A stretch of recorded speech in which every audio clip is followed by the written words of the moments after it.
तो कहानी की शुरुआत विक्टोरिया मैजिकल एकेडमी से होती है, जहाँ पर के सभी प्रोफेसर एक बच्चे को एग्जाम को देखकर काफी शॉक्ड हो चुके थे, क्योंकि उस बच्चे ने हर एक एग्जाम में 100 में से 100 मार्क्स को अचीव कर लिया था। यहाँ तक कि उन लोगों को बिल्कुल भी विश्वास नहीं होता कि कोई बच्चा ऐसा भी कर सकता है। लेकिन तभी दूसरी तरफ हम एक एडवर्ड नाम के प्रोफेसर को देखते हैं और वो इस चीज से एकदम नाखुश था। और तभी एक प्रोफेसर जिसका नाम की वर्टनर था, वो भी उसी बच्चे के एग्जाम को चेक करना शुरू करता है और यहाँ तक कि उसके सब्जेक्ट में भी उसके फुल में से फुल मार्क्स आते हैं। यस, मुझे पता था ये बच्चा कमाल का है। लेकिन तभी वर्टनर के पीछे वहाँ पर एलिजा नाम की प्रोफेसर वहाँ पर आ जाती है और अब वो लोग आपस में बातचीत करना शुरू करते हैं और वो लोग विल के बारे में ही बातचीत कर रहे थे। लेकिन तभी एलिजा वर्टनर को बोलती है, आखिरकार तुम्हारा ये फेवरेट स्टूडेंट कहाँ होगा और कहाँ, वो तो एक ही जगह हो सकता है। और वहीं हम लाइब्रेरी में अपने MC यानी कि विल को देखते हैं और वहीं पर उसके दो चंगू मंगू दोस्त भी थे, जिसका नाम की कोलेट और रॉस्टी था। वो लोग आपस में बातें कर रहे थे। लेकिन तभी हम विल को देखते हैं, जो कि अपना फुल का फुल फोकस पढ़ाई में झोंक रहा था, क्योंकि अब उसका लास्ट एग्जाम है और उसे कैसे भी करके अपने लास्ट एग्जाम में 100 में से 100 मार्क्स को स्कोर करना है, ताकि वो मैजिकल टावर पर पहुंच पाए और अपनी बचपन की प्यार यानी कि एल्फी से मिल पाए। दरअसल जो विल है वो एक ऐसा बच्चा है जिसके पास की मैजिक का एम भी नहीं है, यानी कि उसके पास कोई भी माना पॉइंट है ही नहीं। लेकिन उसका मकसद है कि उसे कैसे भी करके एक टावर पर चढ़ाई करनी है, जहाँ पर कि उसकी बचपन की दोस्त यानी कि एल्फी रहती है। इतने में ही कोलेट विल को बोलती है, विल तुम्हें इतनी पढ़ाई नहीं करनी चाहिए, क्योंकि तुम बहुत दिनों से सोई नहीं हो।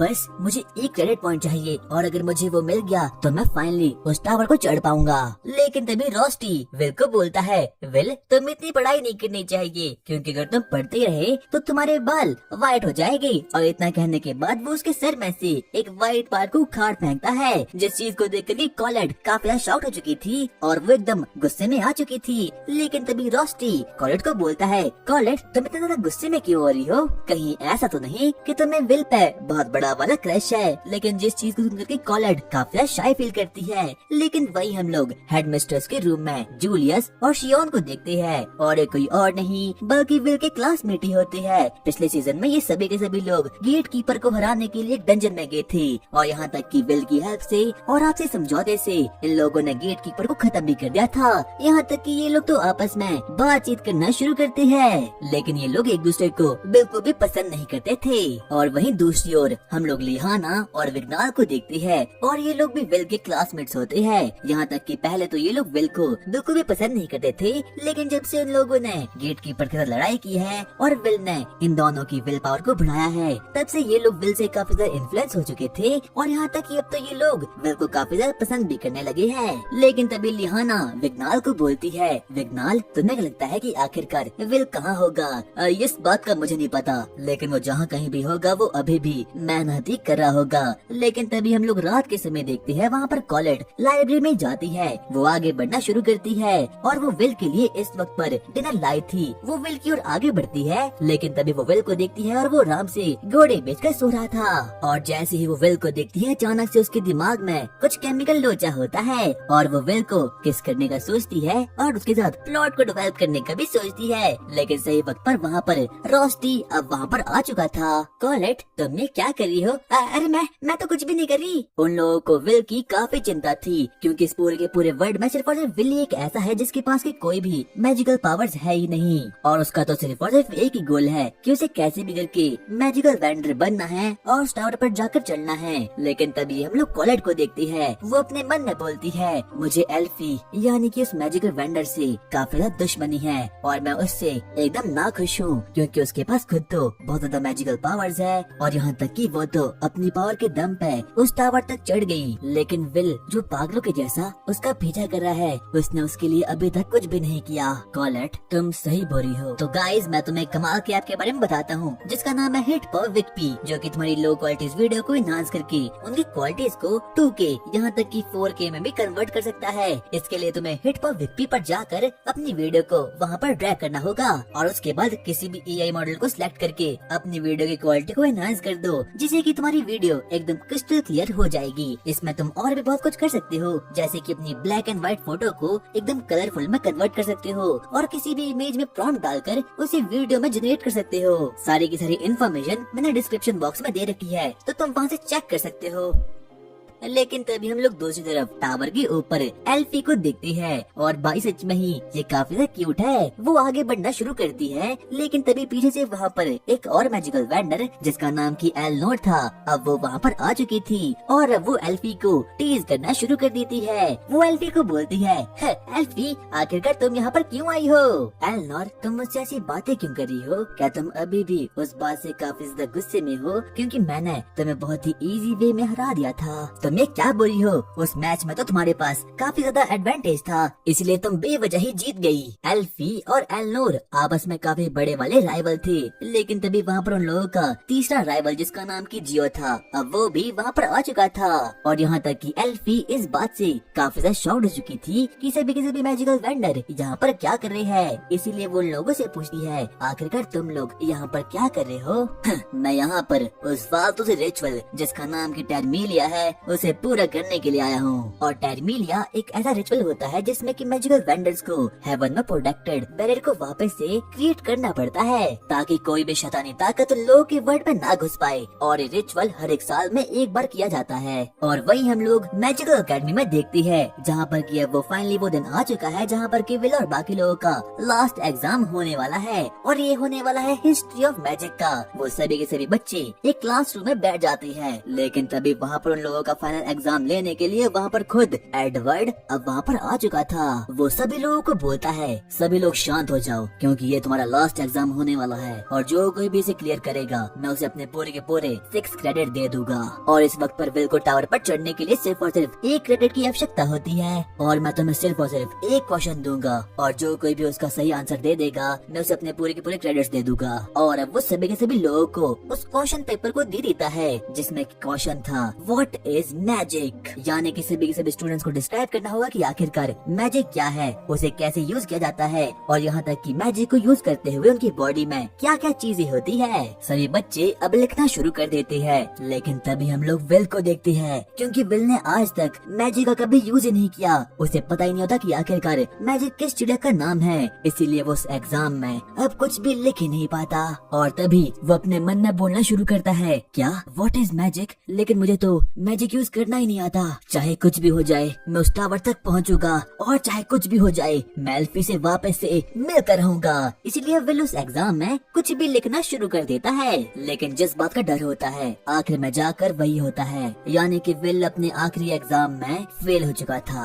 और तभी वर्टनर गुस्से में एडवर्ड के पास जाता है और वो एडवर्ड को बोलना शुरू करता है, एडवर्ड तुमने ये क्या कर लिया, तुम्हें पता है ना विल के पास कोई भी मैजिकल पावर्स नहीं है, फिर भी तुमने जानबूझकर ये क्वेश्चन एग्जाम में क्यों डाला? वर्टनर तुम भी इस बात को ध्यान से जानते हो कि विल के पास कोई मैजिक नहीं है और जिस बच्चे के पास मैजिक नहीं है आखिरकार उसका इस दुनिया में काम ही क्या है, इसीलिए मैंने उसे जानबूझकर फेल किया। और वहीं हम लोग अब विल को देखते हैं जिसे कि अब इस बात की खबर हो चुकी थी कि अब वो फेल हो चुका है। वो काफी ज्यादा दुखी था, लेकिन तभी रोस्टी अब उसके पास आता है। विल रोस्टी से पूछना शुरू करता है, रोस्टी प्रोफेसर एडवर्ड को पता है ना कि मैं मैजिक का यूज नहीं कर सकता, लेकिन फिर भी उन्होंने उस क्वेश्चन को आखिरकार क्यों डाला था, क्या वो सच में मुझे फेल करना चाहते थे? एल्फी मुझे माफ करना। और तभी बाकी लोग भी विल को ढूंढते ढूंढते ग्राउंड तक पहुंच चुके थे, लेकिन अभी भी लोगों को विल कहीं भी मिलता ही नहीं। लेकिन तभी जूलियस अब वहाँ पर आ चुका था और वो विल के बारे में अजीब अजीब सी चीजें बोलना शुरू करता है जो कि लेरहा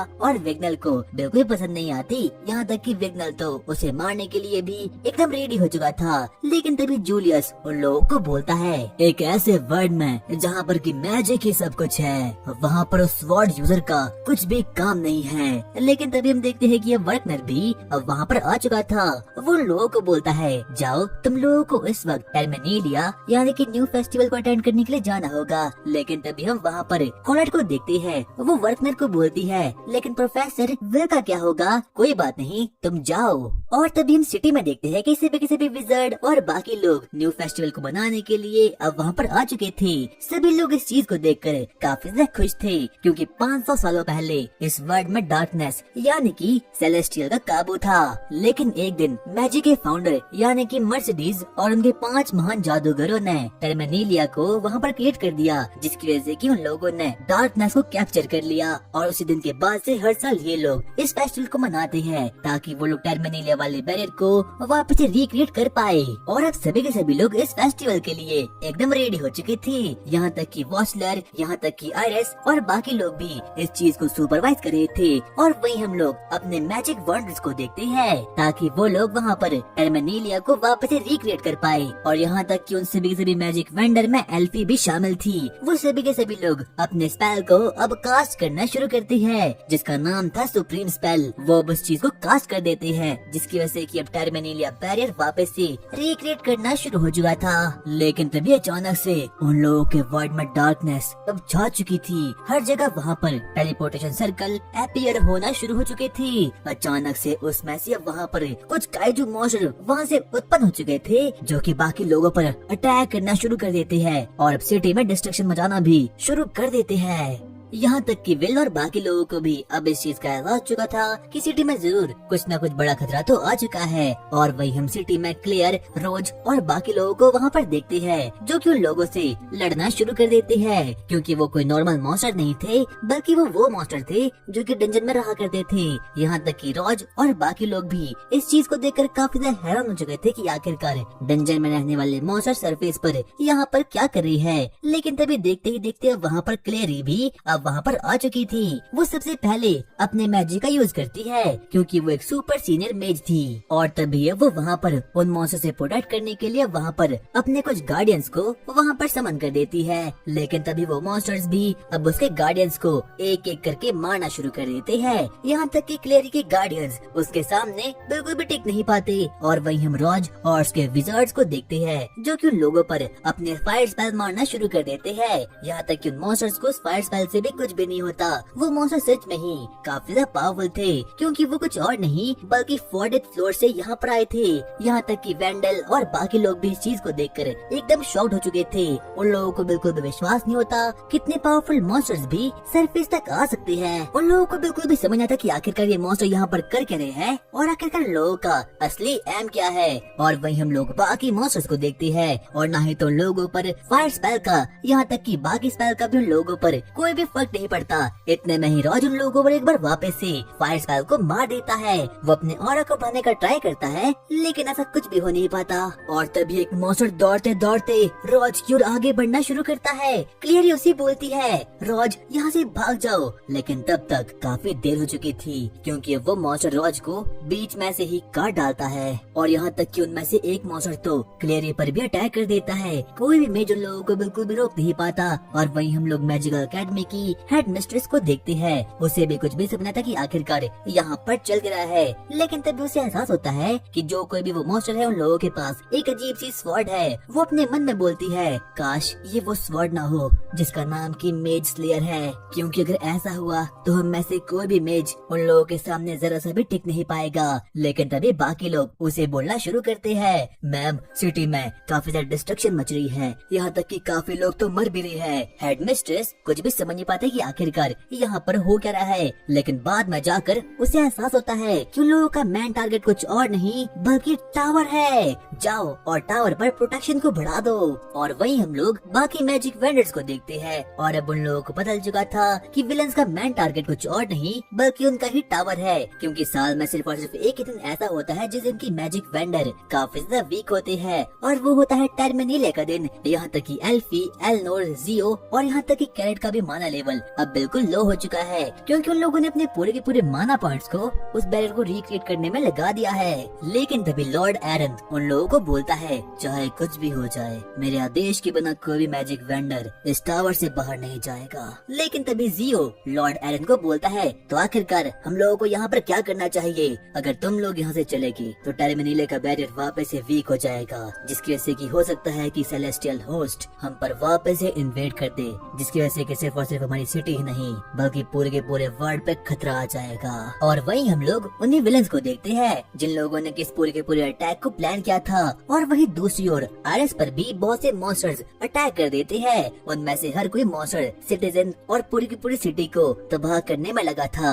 वो लोग एक के बाद एक करके एक दूसरे पर अटैक करना शुरू करते हैं। और तभी उनमें से एक मॉन्स्टर कुछ मासूम लोगों पर अटैक करने का ट्राई करता है, और आयरिस वहीं पर मौजूद थी, इसीलिए वो उस पर अपनी स्पेल को बर्दाश्त कर देती है, लेकिन तभी वो देखती है कि उसका पूरा का पूरा मैजिकल अटैक तो एकदम नलीफाई हो रखा है, क्योंकि उस मॉन्स्टर के पास कोई आम स्वॉर्ड नहीं थी बल्कि मेज स्लेयर स्वॉर्ड थी, जो कि किसी भी मैजिकल अटैक को नलीफाई कर सकती है। वो मॉन्स्टर एक बार वापस से उन लोगों पर अटैक करने का ट्राई करता है, लेकिन तभी वहाँ पर दौड़ते दौड़ते विल वहाँ पर आ चुका था और वो एक स्लैश में उस मॉन्स्टर को खत्म कर देता है। और तभी विल उन लोगों को एक के बाद एक करके मारना शुरू कर देता है। विल के पास कोई मैजिकल पावर नहीं थी, उसके पास सिर्फ और सिर्फ स्वॉर्ड का टैलेंट था, इसीलिए वो बड़े ही इजीली उन लोगों पर मारना शुरू कर देता है। लेकिन तभी दौड़ते दौड़ते अब रोस्टी भी अब वहाँ पर आ चुका था। वो विल को बोलता है, विल तुम उन मॉन्स्टर्स को मारो जिनके पास की स्वॉर्ड है, क्योंकि बाकी मॉन्स्टर्स को मेज बड़े ही इजीली हैंडल कर सकते हैं। और तभी विल भी अब ऐसा ही करने का ट्राई करता है, जिस किसी मॉन्स्टर के पास भी मेज स्लेयर स्वॉर्ड थी। विल उन लोगों पर अटैक करना शुरू कर देता है और बाकी लोगों को आराम से मेज संभाल रहे थे। इतने में ही आयरिस के पास वहाँ पर लॉर्ड एरन का मैसेज अब वहाँ पर आ चुका था। आयरिस, अब तुम्हें सभी के सभी ड्वार्फ्स को भी अब इस लड़ाई में शामिल करना होगा। और अब आयरिस भी ठीक ऐसा ही करने का ट्राई करती है। वो वर्कनर को इस चीज के लिए भेज देती है और वहीं हम लोग वर्कनर को देखते हैं और वो दौड़ते दौड़ते सभी ड्वार्फ्स लोगों के पास अब वहाँ पर आ चुका था। वो लोगों को बोलता है, हमें आप लोगों की काफी ज्यादा जरूरत है। ड्वार्फ्स के पास कोई भी मैजिक नहीं होता, इसीलिए वो लोग लड़ाई में विल का साथ दे सकते हैं और बाकी के मेज उन लोगों को मार सकते हैं जिसके पास की मेज स्लेयर स्वॉर्ड नहीं है। और वहीं हम एडवर्ड को भी देखते हैं जो कि बाकी स्टूडेंट्स को बोलता है, स्टूडेंट्स अब ये मौका आ चुका है ये दिखाने का कि आखिरकार तुमने पिछले 6 सालों में मैजिकल एकेडमी से क्या क्या सीखा। यहाँ तक कि बाकी के सभी स्टूडेंट्स भी अब अपनी पूरी पावर लगाकर उन लोगों से लड़ाई करना शुरू कर देते हैं। यहाँ तक कि उसमें जूलियस, कोलेट और बाकी लोग भी शामिल थे। और यहाँ तक कि अब बाकी ड्वार्फ्स भी फाइनली एरिना तक पहुँच चुके थे। लेकिन तभी हम लोग वापस से उन्हें विलेंस को देखते हैं। वो लोग आपस में बातचीत करते हैं और बोलते हैं, जैसा हमने सोचा था मैजिक वेंडर्स किसी भी काम के नहीं है, वो तो एक नंबर के फट्टू है। लगता है अब वो वक्त आ चुका है। और वहीं पर हम देखते हैं कि विल एक बार वापस से अपनी स्वॉर्ड से एक मॉन्स्टर को मार देता है। वो अपने राइट साइड में देखता है और देखता है कि वहाँ से तो एक अजीब सा गेट समन हो चुका है और उसमें से एक अजीब सा मॉन्स्टर बाहर निकलता है। और ये मॉन्स्टर कोई नॉर्मल मॉन्स्टर नहीं था, क्योंकि इसमें मैजिक वेंडर को खत्म करने की ताकत थी। और विल को भी कहीं न कहीं अब इस चीज का एहसास हो चुका था। जैसे ही वो मॉन्स्टर विल को देखता है वो उस पर सीधा ही अटैक करने के लिए आगे बढ़ जाता है। और यहाँ तक कि वो एक ही शॉट में अब विल को काफी ज्यादा इंजर्ड कर देता है। विल को कुछ भी समझना था कि आखिरकार पिछले 1 सेकंड में उसके साथ हुआ क्या। और यहाँ तक कि वो तो उसके एक ही पंच में काफी ज्यादा इंजर्ड हो चुका था और यहाँ तक कि वो अपने पैरों पर अब बिल्कुल भी खड़ा नहीं हो पाता। और वहीं दूसरी ओर हम लोग डंजन में फिन को देखते हैं, जो कि एक आदमी की बहुत ही बुरी तरीके से पिटाई करना शुरू करता है। वो उसे पूछता है, तो क्या वो तुम ही थे जिसने की मेज स्लेयर स्वॉर्ड को बनाया। लेकिन वो आदमी उसे कुछ भी नहीं बताता, बल्कि वो उसे बोलता है, मेरा तो सिर्फ और सिर्फ एक ही मकसद था कि मुझे कैसे भी करके तुम्हें डंजन में लाना होगा। जिस चीज को देख करके फिन को बिल्कुल भी अच्छा नहीं लगता और अंत में जाकर अब वो उसे फाइनली खत्म कर ही देता है। वहीं दूसरी ओर विल कुछ भी प्रोसेस नहीं कर पाता कि आखिरकार उसे क्या करना होगा। और वहीं हम लोग वापस से उसी मॉन्स्टर को देखते हैं। वो विल पर बिना रुके अटैक करना शुरू कर देता है और यहाँ तक कि विल अब बिल्कुल ही अनकॉन्शियस हो चुका था, उसके पास कोई भी पावर नहीं बचती। इतने में ही विल अपने मन में सोचना शुरू करता है, तो क्या ये मॉन्स्टर ग्रैंड ड्यूक से भी पावरफुल है। लेकिन तभी हम लोग वहाँ पर क्लैरी को देखते हैं। उसे एहसास हो चुका था कि जो ये मॉन्स्टर है ये कोई नॉर्मल मॉन्स्टर नहीं है, बल्कि इसके पास तो सच में ही काफी ज्यादा पावर है। और यहाँ तक कि इस मॉन्स्टर का नाम डिफेंडर है और यहाँ तक कि इसी मॉन्स्टर ने प्रीवियस मैजिक वेंडर को भी खत्म कर दिया था। वहीं दूसरी ओर विल अब धीरे धीरे करके अपनी हिम्मत हार रहा था। उसके पास अब बिल्कुल भी कोई पावर नहीं बचती और ना ही तो कोई स्टेमिना बचता है। लेकिन तभी हम देखते हैं कि वो डिफेंडर अब कुछ विजार्ड को मारने के लिए आगे बढ़ता है। वो लोगों पर अपनी मेज स्लेयर स्वॉर्ड से अटैक करता है। लेकिन तभी सही वक्त पर वहाँ पर विल वहाँ पर आकर उन लोगों को प्रोटेक्ट कर देता है। लेकिन इतना ही काफी नहीं था कि वो डिफेंडर एक बार वापस से उस पर अटैक कर देता है और एक बार वापस से अब उसे पीटना शुरू कर देता है। वो मॉन्स्टर अब विल को खत्म करने वाला था। लेकिन तभी वहाँ पर अब ड्वार्फ्स अब वहाँ पर आ चुके थे।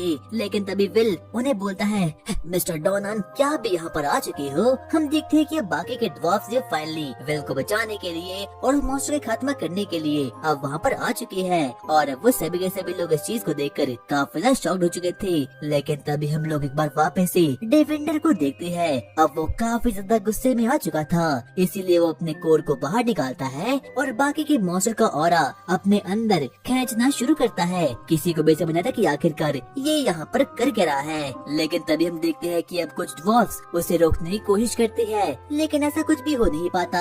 एडवर्ड को अब इस चीज का एहसास हो चुका है कि उन लोगों को यहाँ पर उन लोगों ने ट्रैप कर दिया है। वो ड्वार्फ्स उस मॉन्स्टर को मारने के लिए जाते हैं, लेकिन तभी हम देखते हैं कि कुछ विलन्स उन लोगों को वहाँ पर ट्रैप करके रख देते हैं और उन लोगों को कहीं भी जाने देते ही नहीं। अब उस डेवेंडर मॉन्स्टर का ऑरा बॉल काफी ज्यादा इंक्रीज हो चुका था, यहाँ तक कि अब उसका कोर भी काफी ज्यादा खतरनाक हो चुका था और यहाँ तक कि यही उन विलन लोगों का असली प्लान भी था। धीरे धीरे करके अब उन लोगों का प्लान फाइनली कंप्लीट हो चुका है। हम देखते हैं कि जो वो डिवेंडर मॉन्स्टर होता है अब वो फाइनली अपनी असली फॉर्म में आ चुका था। उसके पास अब सच में ही काफी ज्यादा पावर आ चुकी थी और यहाँ तक कि उसने बाकी किसी भी मॉन्स्टर का ऑरा और बाकी चीजें अपने अंदर संभाली थी। अब वो मॉन्स्टर काफी ज्यादा बड़ा हो चुका था, यहाँ तक कि उसके पास एक अजीब सी फॉर्म आ चुकी थी। वो अपने कांटों से वार कर देता है, जिससे कि अब हर एक ड्वार्फ काफी ज्यादा जख्मी हो चुका था। चाहे कुछ भी हो जाए मुझे इसे रोकना होगा, लेकिन फिजिकली इसे हराना एकदम इम्पॉसिबल है। अगर मुझे इसे हराना होगा तो हाँ, मुझे उस पावर की आवश्यकता है।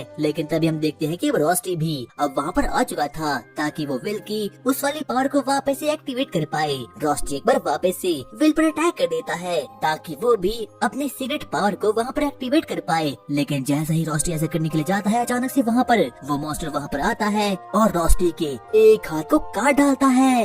विल कुछ भी समझ नहीं पाता कि आखिरकार यहाँ पर हुआ क्या, और वही हम देखते हैं कि रोस्टी भी अब एकदम अनकॉन्शियस हो चुका था। विल अब काफी ज्यादा गुस्से में आ चुका था और वो एक के बाद एक करके उस मॉन्स्टर पर अटैक करना शुरू कर देता है। लेकिन चाहे वो उस पर जितना भी वार कर ले, कहीं न कहीं विल को पहले से पता था कि वो कभी भी उस मॉन्स्टर को अकेले हरा नहीं पाएगा। और वही हम रोस्टी को भी देखते हैं, वो काफी ज्यादा इंजर्ड था। लेकिन तभी वो कीकी, जो कि विल की फैमिलियर थी, उसे बोलता है कीकी यहाँ से जाओ और कॉलेट को यहाँ पर लाओ, चाहे कुछ भी हो जाए मैं कभी भी तुम्हारे मास्टर को मरने नहीं दूंगा। और वही दूसरी ओर हम लोग विल को देखते हैं और वो अकेले ही उस मॉन्स्टर का सामना कर रहा था। लेकिन अब कहीं न कहीं धीरे धीरे करके वो मॉन्स्टर उसे खत्म करने आया था और अब वो उस पर अपनी स्वॉर्ड से अटैक कर देता है। लेकिन तभी रोस्टी वहाँ पर आकर उस पूरे के पूरे अटैक को अपनी बॉडी पर ले लेता है, जिसकी वजह से कि अब अंत में जाके रोस्टी मारा जाता है।